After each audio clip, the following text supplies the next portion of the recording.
Hi friends. So I just got off this call with a bunch of awesome brainiacs who share in the whole data democratization of like minds. How can we use data, to like make the world a better place, right? Let's do it. And they're kind of walking us through some of the stuff that they've been doing, and I'm not gonna blow anyone's spot up because it's not this.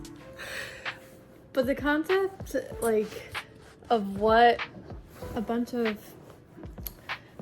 I know I'm not alone in this, right? I just recently released an article that was asked for, right? What can we learn from, Abe Lincoln? It's like Abe Lincoln was talk about a researcher,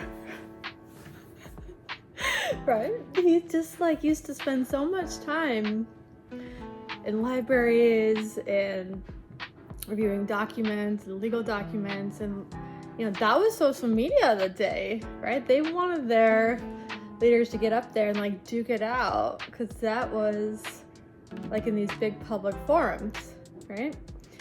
And the climate that he was facing at the time that he gave his Cooper Union speech, right?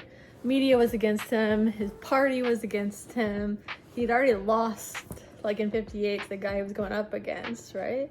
All odds were not in his favor, but he hit the books. I just read a book on this. Let's see if I can. It's a good one. And consume your. And the reason I really liked that, it was by Harold Holzer. I'm saying that right. This book is a must for anyone fascinated by Abe Lincoln.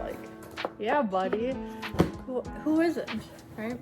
Because it talks about a lot of stuff that led up to that famous speech, which in hindsight is a little less famous than a lot of his other speeches, but as a lot of historians have called out, that's what catapulted him into the presidency, right? And he used data to do it, right? Data, and then shared values, love messaging, and getting the people riled up, and what was pamphlets back there, right, is what we have that on steroids these days, and what we are capable of. So yeah, it's just kind of cool to see how pioneers in this space, data democratization, and then where I came from, what feels like a lifetime ago, which I don't know, I'm not that old, but maybe I am, who knows, whatever. 10 years ago, 13-ish, I was working in on Wall Street, and we were building quantitative predictive models, right, to do trade algos in the commodity spaces, right? And when you're in this team that we met with, they're a real predictives heavy team, so and kind of legends, so that was kind of cool, just get all this insight and just be a fly on the wall and just be there to support, right? Because that's what we do in these spaces, right? We want to learn from each other and work together and build tools that can help all people, the public and whatever, not just public, but states and hospitals, and just hearing how they're using the same kind of methods that we were using to build these real-time quant models, but in these different public health sector spaces. That was just an awesome, because people are out there doing it, and I just want to share that positive message and just keep after it. And I think someone I follow on LinkedIn who's got a ton of like really insightful, like thoughtful stuff that he writes about, and he's an author. Ray Williams like shared a comment or a post today talking about like the disintegration of like local news and how it's kind of been kind of like a check, you know, to being able to filter through what's real, what's not, and local news is a little bit more organic, tends to be a little less watered down. It's like, babes, you've got your phone, you've got AI, you've got technology, you know, you can get to the truth. You just have to be able to change that mindset to say like, what's the why here, right?